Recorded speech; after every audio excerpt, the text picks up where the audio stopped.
everybody, welcome back to the channel and welcome to part 1 of my LT50 project. So first of all, I thought I'd start off with something really simple, a front wheel bearing. It's the same on both sides and I thought I'd run you through that in my first video. So yeah, let's take a look.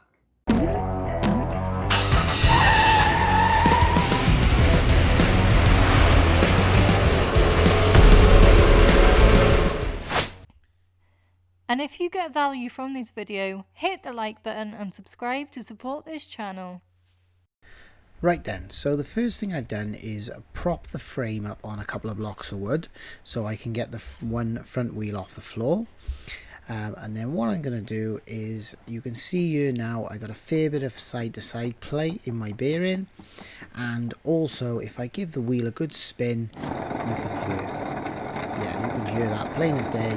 I got a really bad rumble in my wheel bearings, so these need replacing. Now the first thing we're going to do is obviously remove the complete hub and wheel. So basically we don't need to remove the nuts removing the wheel. We're just going to take the center nut undone and we're going to remove the complete wheel and hub assembly. Now first thing we're going to do there is remove the split pin. Now this one's in upside down for some reason. I don't know why. It's just whoever put this bike together before has done it like this. But so I'm just going to take this split pin out, and that's it. It's just a matter of bending the two sides together and then pull the pin out. Now then we're going to get a 19mm spanner and we're going to undo the main nut that holds the hub on to the front shaft. And if you give that a good pull, undo that, and then we're going to remove the nut and the washer that's behind it.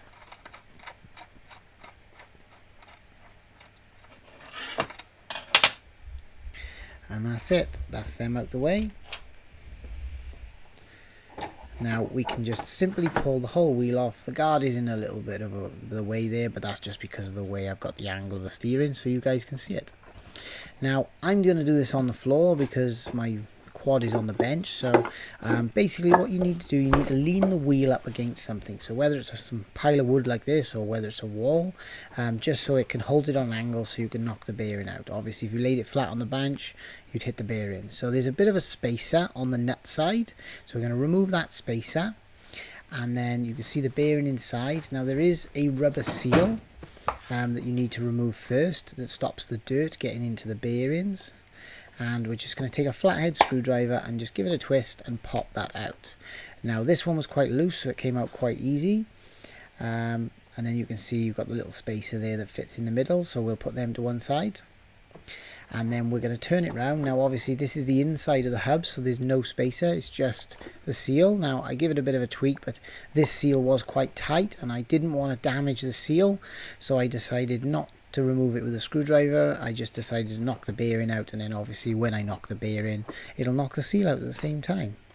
But I always like to get them out with the screwdriver, but obviously if the last thing you'd want to do is damage the seal, so I'd rather knock it out with the bearing than risk damaging the seal. So now what we're going to do is we're going to get a punch. Now you can use any sort of punch as long as it fits inside the bearing. So I've got a big one here, which is a bit too big to go through the bearing, so obviously I can't use that one. So I got a thinner one. Now you can use an old bolt or a bit of, any bit of steel really that'll fit inside. And then in the middle you'll see there's a little spacer tube that's loose. Now it does float around in the middle, so you need to move it to one side so that you can hit the bearing. So basically if I move that tube to the side, so what you're going to do, you're going to stick it down inside the tube, and then you're going to locate the bearing at the other end of the hub and then hit the bearing outwards. So it's quite simple really. What I always like to do is put the punch in, angle it to one side, give it a couple of hits, angle it the other side, a couple of hits, and then just keep alternating from side to side, and obviously you'll knock the bearing out nice and square, rather than just giving it, if you give it too much of a hit in one way, you're going to end up obviously twisting the bearing. So there's the bearing. So obviously there's my center tube that obviously spaces the bearings. and then we got a seal and a bearing. Now you can see somebody has removed the rubber case off the bearing. I don't know why they've done that. These hubs are not full of grease, so that's why my bearings have obviously failed or gone bad, because the grease has dried up and obviously the moisture's got in there and just rusted the bearing. So now I'm going to knock the outer bearing out. So again, you've got a nice big hole here now. You can see the bearing there the other side. There's no center tube, so I can just take a punch and just hit that straight out. So again, either side, a bit either side, and as you can see, it's slipping about. But yeah, good firm hit either side, alternate sides, and then just knock the bearing out. And there it is. As you can see on this one as well, someone has removed the rubber cover that keeps all the moisture out of the bearing, which doesn't really make any sense, but sometimes people have funny ideas. And there it is. So there's my hub there now with my bearings removed. So I can go to cleaning this now and getting it ready to reinstall the new bearings. Now I'm just going to take a rag and just clean the worst obviously out of the hub. Now the center of the hub doesn't really matter too much because they are sealed bearings.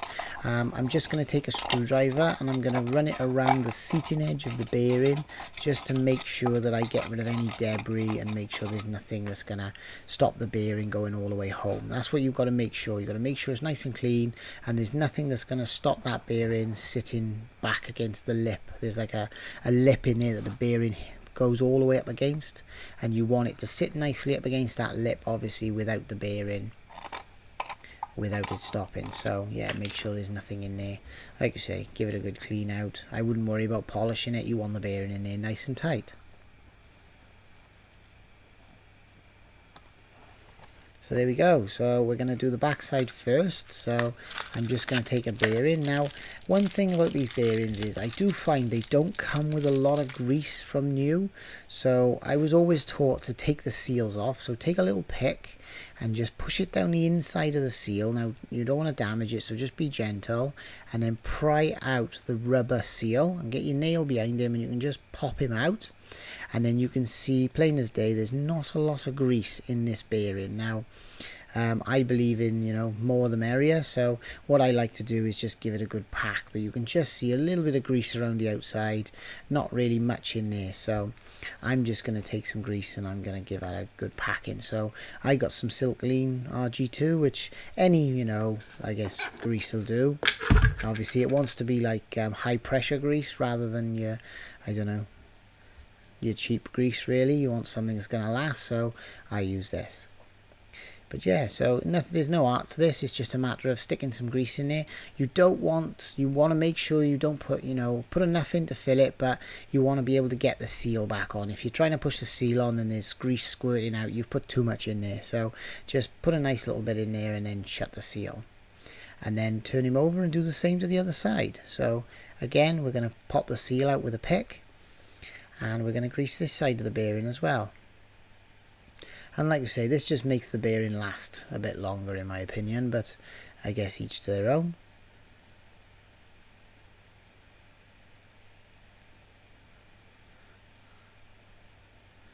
And there it is. So we'll just pop this seal back on now, and that's the two sides of the two sides of the bearing greased. Now we've done that, we can go ahead now and knock the bearing in. So the first thing I'm going to do is I'm just going to make sure I get it in flat with the hub. So I'm just going to take a hammer and just give it a tap. I usually tap either side, so tap one side, tap the other side until the bearing goes down flush with the actual hub itself. Obviously you've got to hit it down inside the hub. So I'm going to take a punch now, which is obviously larger than the center, and I'm just going to give it a couple of taps to make sure it's home. Now this is a homemade punch, a little T-bar that's snapped off that I've cut into a punch. It's a handy little tool, but again you can use an old bolt or anything really. So we knocked that home now. So next thing we're going to do now is give it a wipe out and replace the seal. Now I didn't get seals with my bearings, but you can usually they do come with seals sometimes, so each their own, but I'm going to reuse the old seals. So there we go. So we'll turn the hub over and we'll reinsert the tube in the middle, the spacer tube. So we'll put that inside. Now it sits down, but don't worry, once you knock your bearings in there and it'll line up, you won't have a problem.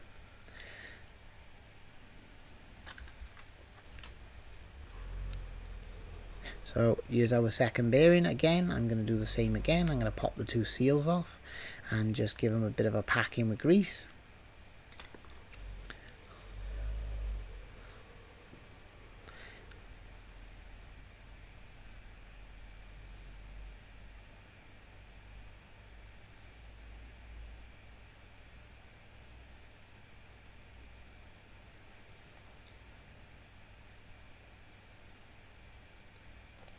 Now just want to say while I'm doing this, all these parts I got off eBay, so I bought these bearings individually, but since I bought these bearings I did notice that you can actually buy a kit for a lot cheaper. So what I'll do is I'll put all the parts down in the description below, obviously the cheaper parts, not the ones I bought, because these cost twice as much as what the kit is for some reason. I think my supplier kind of had me going there, but yeah, so I'll put everything down in the comments.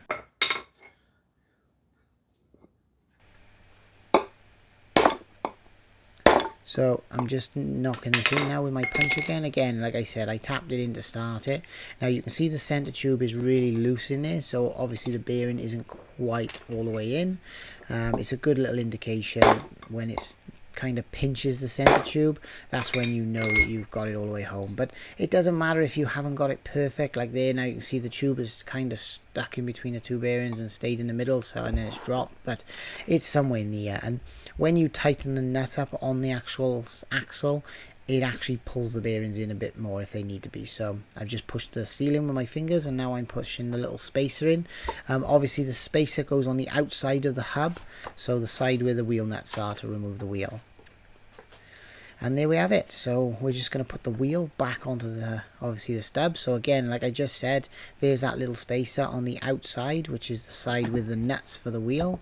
Obviously on the other side you've got the studs and the hub itself, so that's how you know which way the wheel goes on. And I'm just going to put the wheel back into place. Now it's a bit awkward because my guard's in the way. I had to put the steering on a lock to give you a good angle with the camera, so it's made it a little bit difficult, but I think the shot I've got there makes it a bit more worth the effort. And yeah, let's get it put back on. So we're going to put the washer back on now and then put the nut. And what I'm going to do is I'm just going to wind the nut up and just give it a bit of a nip. Now it's a split pin type nut, so obviously you have to line the split pin up with the hole. So what I like to do is just wind it up and then give it a nip with a spanner. So I'm just going to nip it, and then what I'll do then is I'll go to the next hole to then obviously find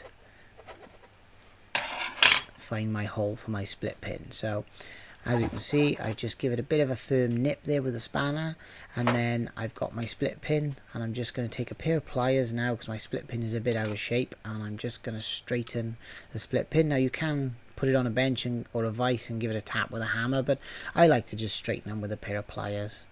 Or obviously the other option is to put a new split pin in, but there's nothing wrong with this one, so I'm going to reuse it.